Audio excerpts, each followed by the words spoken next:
오늘 그림을 한번 보겠습니다. 우리 많이 알고 있는 성막 그림이죠. 조금 멀리 잘 안 보이실 수도 있는데, 성막 문을 들어가면 하얀 그 양들, 염소, 손지, 저도 잘 안 보입니다. 보이죠? 그 다음에 뭐가 보이죠? 번제단, 번제단이 보이고 큰 물두, 대야 같은 게 보이죠? 그게 오늘 함께 볼 물두멍입니다. 그리고 물두멍을 지나면 성소가 나오죠. 첫 번째 성소 지나고 그 제일 뒤쪽으로 가면 뭐가 있죠? 지성소가 있습니다. 오늘 사실은 이 성막은 성막의 모든 번제단, 물두멍, 성소, 지성소 그 안에 있는 성전 기구들 하나하나에 모두 예수님이 서려 있습니다. 특별히 오늘은 이제 물두멍에 대해서 간단하게 한번 같이 묵상해 보는 시간을 갖길 소망합니다. 다음 그림이요. 자, 저게 물두멍입니다.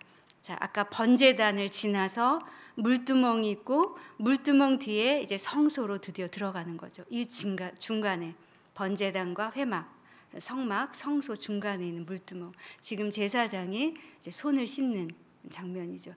그 뒤로 어렴풋하게 보이는 그림이 어떤 장면이죠? 양을 잡는 모습이죠. 동물을 잡아서 번제단에 태우고 불사르는 과정을 거친 다음에 이제 물두멍에 손을 씻는 거죠. 자, 오늘 본문의 말씀을 보면 이 그림도 출애굽 시대의 성막입니다. 출애굽은 하나님이 모세에게 명령하셔서 만든 거죠. 이 출애굽 시대의 성막에는 이 물두멍이 하나가 있죠. 자, 그럼 물두멍은 뭔가요? 물두멍. 두멍이란 것은 많은 물을 담는 독, 항아리입니다. 쉽게 말하면 커다란 대야. 여러분 쉽게 얘기하면 여러분 세숫대야 생각하시면 됩니다. 옛날에는 노 세숫대야가 있었다고 합니다. 그러면 물 따라내고 하면 자기 얼굴이 비쳤다고 해요. 이제 근데 이제 우리가 생각하는 그 노대야, 큰 대야보다 훨씬 크죠. 그리고 성경에는 특별히 다른 성전 기구는 뭐 규빗을 통해서 규격을 정확히 얘기하지만 물두멍에 대해서는 출애굽 시대 때도 그랬고요. 솔로몬 성전 이후에 솔로몬 성전 때도 특별한 규격이 없습니다. 이제 거기에도 영적 의미가 담겨 있는데요. 어쨌든 이 많은 물을 담는 큰 항아리, 독. 쉽게 말하면 우리 친숙한 말로 큰 대야입니다. 자, 큰 대야. 이 대야의 쓰임새는 무엇일까요? 이제 출애굽 시대 우리가 금방 본 그 사진에서도 보면 물두멍이 하나 있죠. 그래서 본문에 보면 제사장이 성소에 들어가기 전에, 회막에 들어가기 전에 수족을 씻어야 죽임을 면한다. 반드시 씻고 들어가야 된다라고 명시하죠. 즉 씻는 곳이죠. 쉽게 얘기하면. 근데 솔로몬 시대, 훨씬 뒤에 솔로몬 성전을 지을 때는 물두멍이 10개가 생깁니다. 물두멍이 10개가 생기고요. 그 대신 바다라는 엄청난 이 세숫대야 수준이 아닙니다.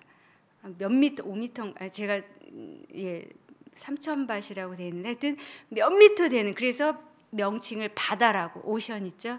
그만큼 많은 양을 담는 큰 그거를 바다라고 지었죠. 그래서 10개의 물두멍은 성전 왼쪽 오른편에 놓고요. 물두멍을 이제 동남쪽 이쪽 중앙에, 거의 중간에 이제 놓게 되죠. 거기서 이제 제사장들이 손을 씻고 나머지 물두멍에서는 뭘 씻냐? 이제 제사로 가져온 희생 제물들, 희생 가축들을 씻었죠. 자, 어쨌든 출애굽 시대와 솔로몬 성전 때 물두멍이 조금은 변형되고 달라졌지만 기본적인 건 뭐죠? 씻는 겁니다. 희생 제물, 가축을 씻든 제사장의 수족을 씻든 씻는 것이죠.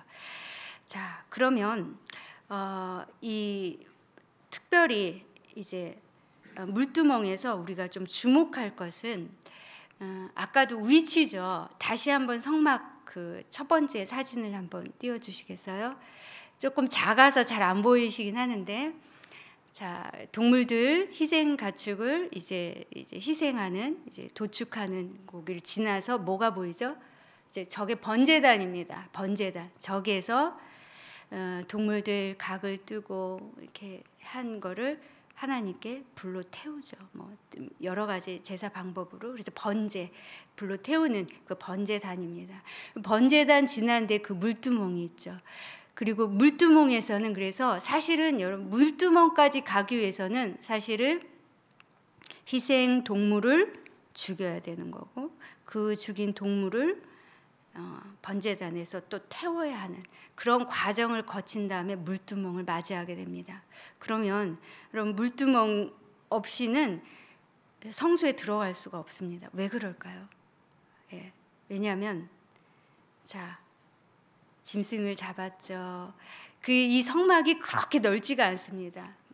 제사 지내러 오는 많은 사람들이 동물을 가져오고 도축하고 막 소가 막 뛰지 않겠습니까? 막 잡아다가 다시 뭐 하고 난리가 났겠죠. 조용한 그런 분위기는 아니죠. 성막은 온통 동물의 비명 소리와 도축하는 피의 냄새와, 여러분 식사 다 하셨죠?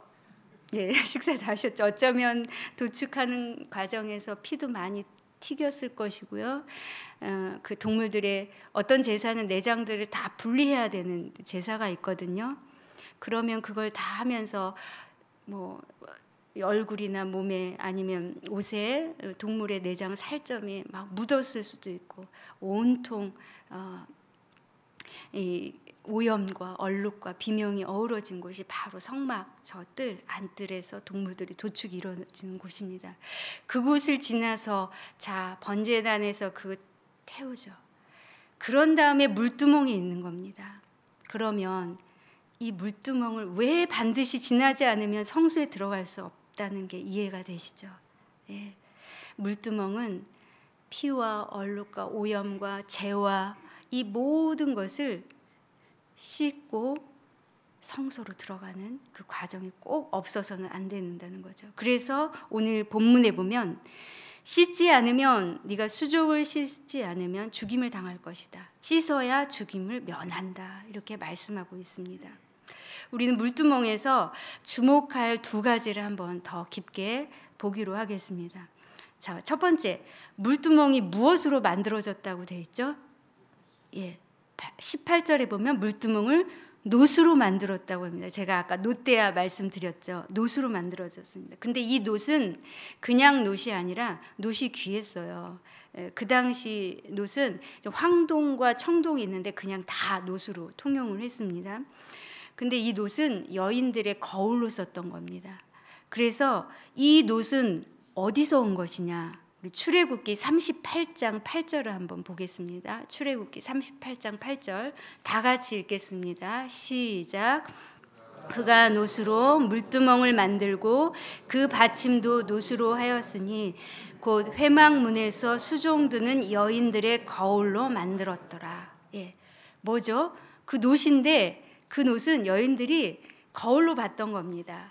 옛날에는 유리라는 게 없죠. 유리 지금 우리가 보는 거울처럼 선명하게 보이는 거울이 없었죠. 유리도 없었고, 유리 뒤에 이제 수은이죠. 발라서 정말, 지금 거울은 저도 이 단상에 올라오기 전에 한번 이렇게 얼굴 거울 한번 보고 왔는데요. 정확하게 보이죠. 근데 옛날엔 그런 게 없었기 때문에 이 놋을 반짝반짝 이제 막 닦아야 돼요. 닦으면 이게 비칩니다. 그래서 여인들이 이 놋거울로 자신의 얼굴을 보는 거죠. 근데 이 놋으로 그 두멍을 만들었던 겁니다. 이것은 영적인 의미가 깊죠. 즉, 거울은 뭐죠? 내 모습을 비춰보는 거죠. 즉, 물두멍. 이제 물을 붓기 전에 그 어느 정도 크기가 있었겠죠. 크기가 어느 정도인지는 우리는 알 수 없어요. 여기서는 물두멍을 보면서 그 둥근 물두멍에 딱 봤을 때 얼마나, 그 당시 기준으로 볼 때 얼마나 잘 보였겠습니까? 넓고 또 둥근, 딱 보면 얼마나 자기 얼굴과 이게 잘 보이겠습니까? 그래서 물두멍에 이 노수로 만들었던 여인들이 쓰던 거울로 만들었다는 것은 비춰보라는 것입니다. 비춰보라는 것입니다. 염소나 양을 잡으면서 튀겼던 피와 오물들, 그리고 번제단에서 묻었던 재와 그릇, 이런 것들을 네가 보라는 것입니다. 제사장 보면서 네가 얼마나 이것을 지워야 하는지, 씻어야 되는지 그것을 인정하라는 거죠. 그래서 그것을 보면서 이 거울에 비친 이 놋 물두멍 비친 얼굴로 제사장은 또 물을, 이제 깨끗한 물을 담아서 열심히 씻고 성소로 들어가게 된 거죠. 그래서 하나님께 나아가는 모든 사람은 놋에 비친, 특별히 이 시대 제사장들은 놋에 비친 자신의 모습을 비춰보아야 한다는 것입니다. 자신이 어떠한 모습이어야 되는지 보고 씻어야 된다는 것이, 씻어야 되는 것이 선택사항이 아니라 반드시 그래야 된다는 것이죠. 근데 성경에서는 이 거울을 무엇에 비유하냐면요, 말씀에 비유합니다. 말씀을 거울로 비유하는데요.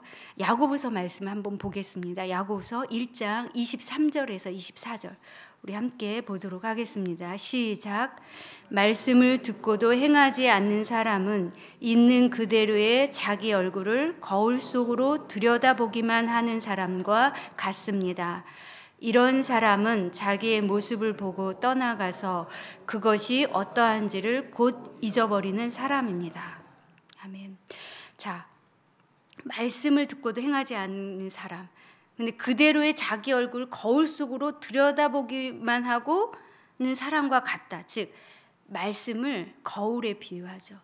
거울 앞에서는 우리 모습을 대면하게 되죠.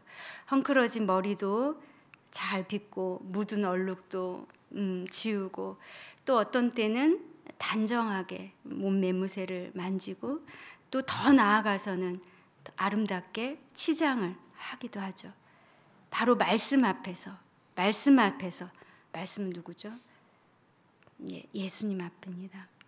성막의 모든 번제단으로 시작해서 물두멍, 그 안에 성소에 있는 그 모든 기구들, 지성소, 그 가장 깊숙한 언약궤까지 모든 것엔 예수 그리스도가 있습니다. 그래서 말씀 앞에서, 즉 거울과 같은 그 말씀 앞에서, 즉 거울과 같은 누구죠?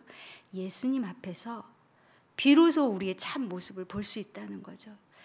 여러분들 참 모습을 사람들 모습에서도 볼 수 있습니다. 그러나 그건 한계가 있습니다. 사람들 속에서 나를 보는 모습, 사람들이 나를 칭찬하면 내가 참 괜찮은 사람인 것으로 때로는 착각할 때가 있습니다.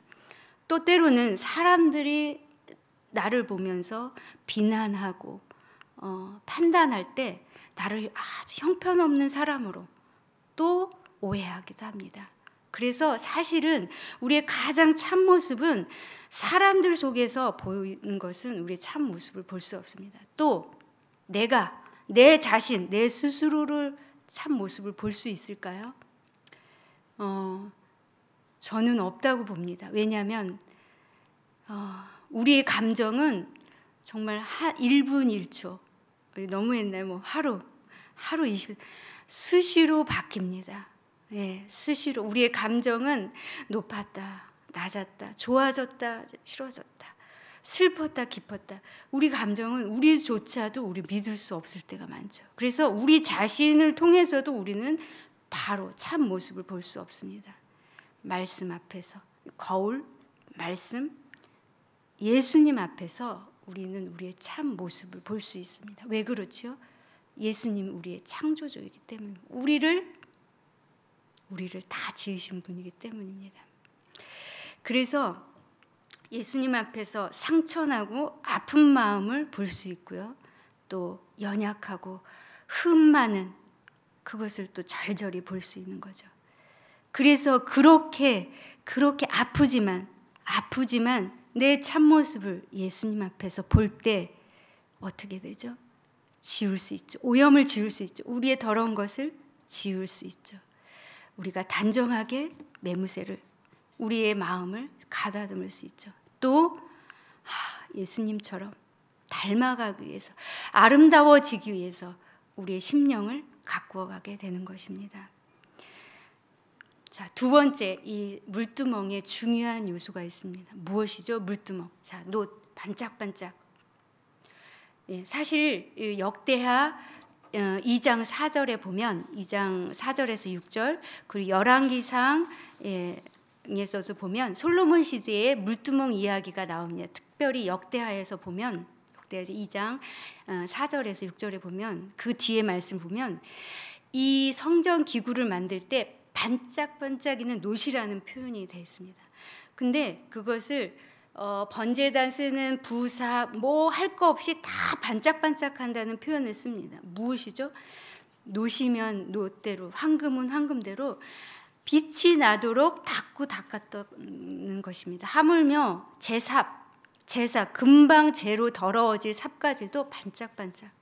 예, 그렇게 했다. 하물며 이 놋 깨끗한 물을 담아서 씻어야 되는 놋, 그래서 얼마나 반짝반짝하게 닦았겠습니까? 그래서 그 반짝반짝이는 놋에 이제 뭘 붓죠? 뭘로 채우죠? 물로 채웁니다. 자, 물로 채워집니다. 자, 물이라는 것은 성경에서 여러 가지 의미를 담고 있죠. 뭐 어떤 한 가지로 우리가 해석할 수는 없습니다. 그런데 대표적인 것은 우리 물두멍과 연결해 보면 물은 이제 씻는다의 개념으로 볼 때 성경에서 세례로 많이 비유하죠. 요한의 세례, 또 예수님의 세례, 예. 또 물은 어떤 것을 또 뜻하죠? 죄를 씻는 회개. 그래서 기본적으로는 씻는 것과 연결이 됩니다. 자, 근데 여기에서 물두멍에서 씻는 거는 과연 어떠한 의미를 갖는지 조금 더 우리가 들어가 보기로 합니다. 자, 요한복음 13장 10절. 예, 초반절 한번 같이 읽어보도록 하겠습니다. 시작. 예수께서 이르시되 이미 목욕한 자는 발밖에 씻을 필요가 없느니라. 온 몸이 깨끗하니라. 자, 이 말씀은 예수님 마지막 제자들과 유월절 식사를 하시면서 제자들 발을 씻겨주시죠. 베드로가 깜짝 놀라. 아니 선생님 어떻게 제 발을 씻지 마십시오. 자, 감히 제가 어떻게 선생님한테. 그러니까 이제 예수님이 그럼 나와 상관이 없다라고 했을 때 베드로가 그럼 주님 저기 발만 아니라 손도 머리도 다 감겨달라고 그랬죠. 그러니까 예수님이 아니다. 그때 하신 말씀, 목욕한 자는 발밖에 씻을 필요가 없느니라. 온 몸이 깨끗하니라. 자, 여기에서 씻는 거, 발밖에 씻을 필요가 없느니라. 온 몸이 깨끗하니라. 이제 온 몸이 깨끗한 건 뭐죠? 목욕이죠. 그래서 여기에서의 그 씻는, 물로 씻는 온 몸이 깨끗한 것은 즉 하나님의 구원의 자녀로 옮긴 우리가 하나님과 관계의 회복이 문제예요. 죄인에서 의인, 그리고 하나님과 관계없는 사람에서 하나님의 자녀로 옮겨진 뭐 세례의 의미일 수도 있고요. 하나님의 구원의 의미입니다. 즉 하나님의 자녀로의 관계가 회복되는 그 물의 씻김이죠. 목욕이라는 것. 그러나 발밖에 씻을 필요가 없느냐. 너는 이미 베드로 제자들 너희들은 이미 나의 말씀을 듣고 나로 세례를 받고 너희가 하나님의 자녀고 내가 너희 친구고 이게 계속 말씀을 하시죠. 그렇기 때문에 이제 너희는 구원을 받았고 이제 하나님의 자녀의 관계가 있는 사람이야. 그러나 발은 씻는 거죠. 왜 그럴까요? 우리가 하나님의 구원의 자녀가 되었을 때 우리의 모든 죄는 사실 예수님의 보혈로 씻김을 받죠. 그러나 우리가 그 죄에 대해서 죄를 전혀 짓지 않고 살아가나요? 아닙니다. 예수님이 죄의 문제를 해결해 주셨지만 우리가 끊임없이 죄를 짓죠. 그래서 그때마다 어떻게 해야 되죠? 물론 예수님이 다 보혈로 깨끗이 씻겨주셨지만 우리의 거룩함, 깨끗하게 예수님과 아까 보셨죠? 번제단, 물두멍, 그리고 성소로 들어가게. 성소는 어떤 곳입니까? 성소, 지성소, 하나님과 가장 은밀한 깊은 관계 속으로 들어가기 위해서는 우리도 깨끗해져야 되는 것을 하나님이 가르쳐 주신 거죠. 그래서 이 발 씻는 것, 그리고 물두멍에서 씻는 것은 번제단, 주님의 보혈, 주님의 희생 다 거쳤지만 우리는 그럼에도 불구하고 우리의 연약함이 남아있죠. 그 연약함을 날마다 씻는 그러한 과정이죠. 그래서 물로 씻는다는 것은 관계, 이미 하나님의 자녀된 관계, 그 이상을 넘어서 하나님과의 깊은 교제를 향한, 성소를 향한, 그리고 더 깊은 지성소를 향한 교제의 귀한 통로가 된다는 것입니다. 예, 중요한 것은 그 다음에 또 말씀하십니다. 포도나무 비유도 예수님이 마지막 유월절 만찬하시고 제자들 발 씻겨 주신 다음에 포도나무 가지 비유를 하시죠. 우리 요한복음 15장 3, 4절을 같이 읽도록 하겠습니다. 요한복음 15장 3, 4절 시작. 너희는 내가 일러준 말로 이미 깨끗하여졌으니 내 안에 거하라. 나도 너희 안에 거하리라. 가지가 포도나무에 붙어 있지 아니하면 스스로 열매를 맺을 수 없음 같이 너희도 내 안에 있지 아니하면 그리하니라. 자, 여기서 너희는 내가 일러준 말로 이미 깨끗하여졌으니, 자, 이전에 예수님이 제자들 발을 씻기셨고 너희들은 이미 온몸이 깨끗하다. 이제 또 발을 씻겨주시고 그러시면서 예수님이 이어서 계속 하시는 말, 너희는 내가 일러준 말로, 즉 주님의 말씀으로 이미 깨끗하여졌다. 예. 그러니 그 다음이죠. 중요한 것은 내 안에 거하라. 자, 이제 너희가 목욕도 했고 주님의 자녀가 되었고 또 이제 또 발도 씻고, 자, 그리고 그것은 이미 내가 너희와 함께 계속해서 너희에게 전해주었던 그 말씀으로 깨끗하여졌으니 내 안에 거하라. 뭐죠? 나한테 더 깊이 들어와라. 들어와라. 성소로, 지성소로 들어와라. 그러면 열매를 맺는다. 뭐죠? 예수님과 함께하는 그 귀한 열매죠. 성소, 지성소에서 만나는 그 거룩한 곳에서 만나는 그 하나님과의 표현할 수 없는 그 만남, 그 주님의 열매를 맺을 수 있다는 것이죠. 그래서 이 물두멍에서 물로 씻는다는 것은 단순히 우리의 오물을 씻는 그 차원을 넘어서 하나님과의 깊은 교제로 가는 통로로 사용되어야 된다는 것을 말씀하고 있습니다. 우리는 노새에 비친 하나님께 나아가는 모든 사람은 노새에 비친 자신을 비춰봐야 되고 물로 씻는 물두멍을 지나야 합니다.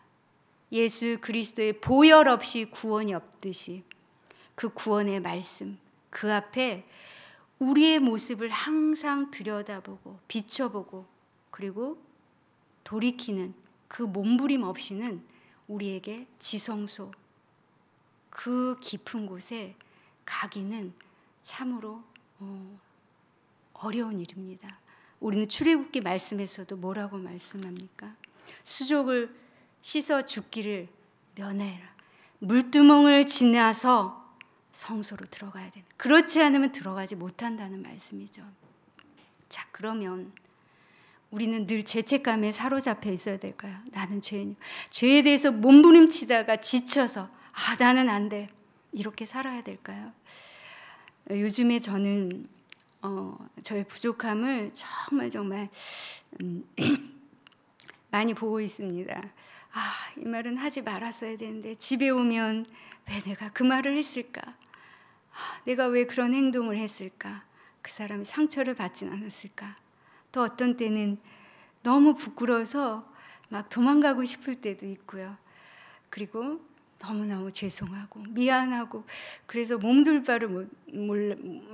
바를 두지 못해서 그냥 저도 모르게 동굴 속으로 가고 싶을 때가 얼마나 많은지 모릅니다. 그런데 그때마다 그래, 내게 예수님이 있다는 것이 얼마나 큰 은혜인가. 내가 예수님마저 없었다면 나를 이렇게 돌아볼 수 있을까? 물론 힘듭니다. 힘이 들고 그렇지만 예수님 앞에 나아갔을 때 괜찮아. 괜찮아. 다음에 잘하면 돼. 그리고 겨루만져 주시는 것을 경험하면서 주님이 계시니까 너무 좋구나. 참 든든하구나. 내 안엔 진짜 선함이 없고, 그런데 그걸 갖고 하나님께 나아갔을 때는 너무 나무라시지 않더라고요. 그리고 용서를 구해야 될 사람한테 용서를 구하고 하나님께 토로하고 울고, 그러면 하나님이 괜찮아. 다음에 잘하면 돼.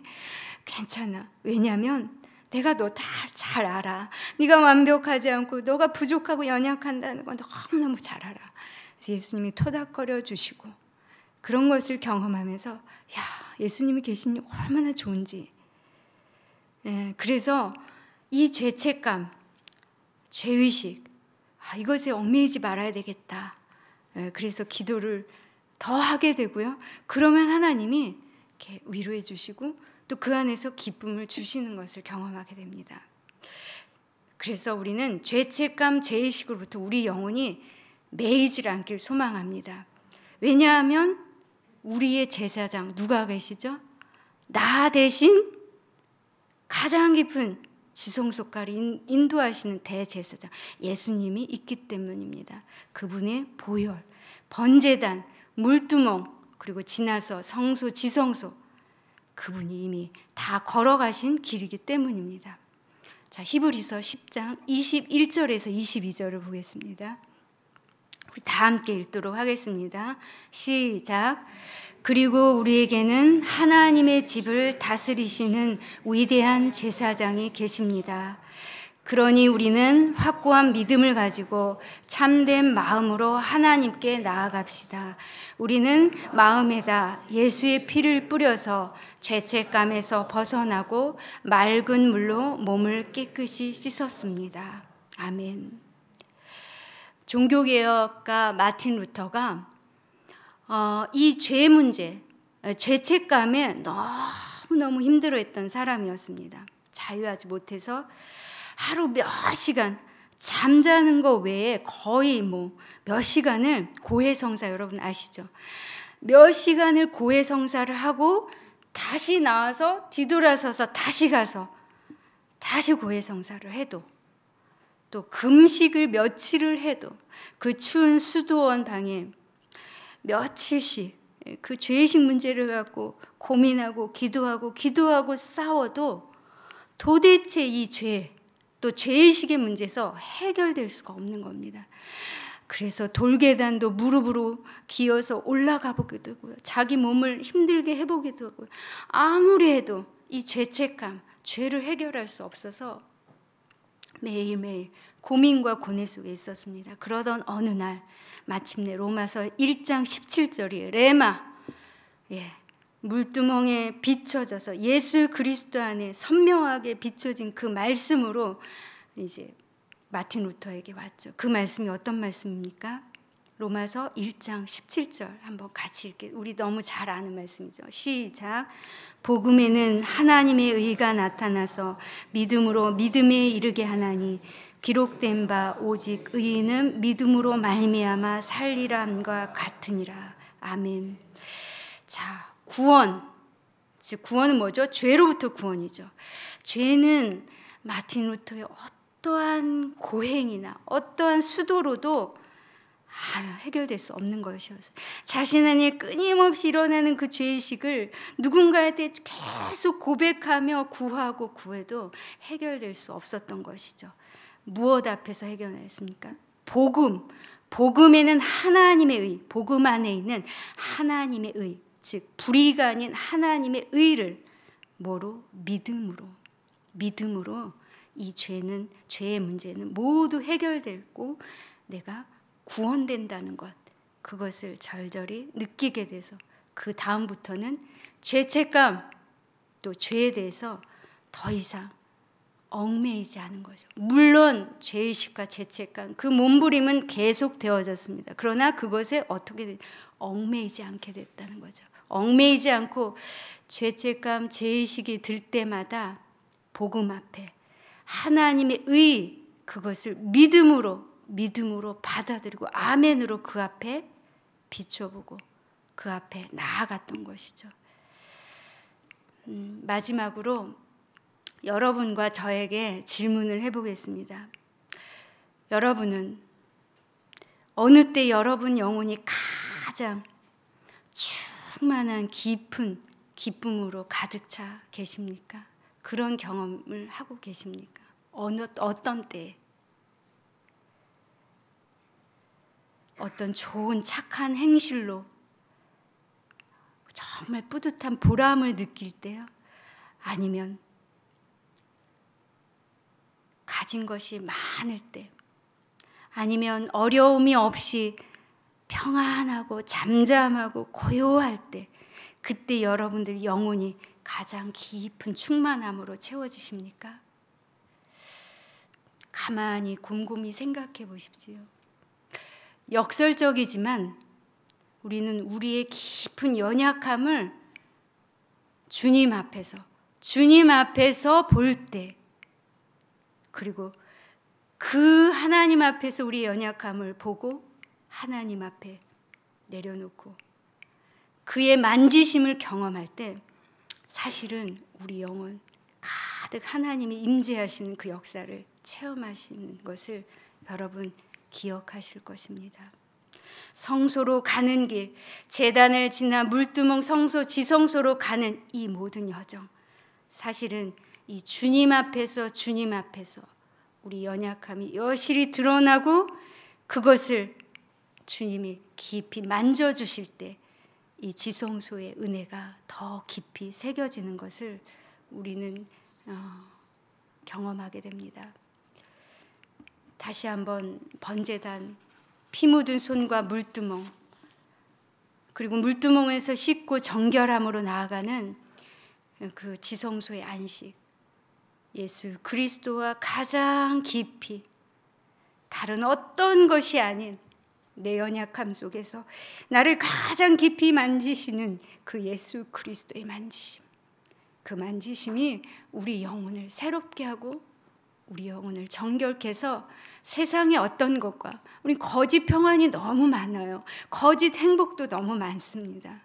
주님, 내가 주님 안에서 주님과 가장 깊이 연합하는 그 지성소까지 가는 이 물두멍 볼 수 있게 도와주십시오. 물두멍에서 깊이 주님과 함께 씻김을 받고 돌이키는 역사가 일어나게 해주십시오. 우리 그 마음으로 우리 다시 한번 이 출애굽기 말씀을 생각하시며 우리 찬양 정결한 마음 주시옵소서, 이 찬양을 함께 부르도록 하겠습니다.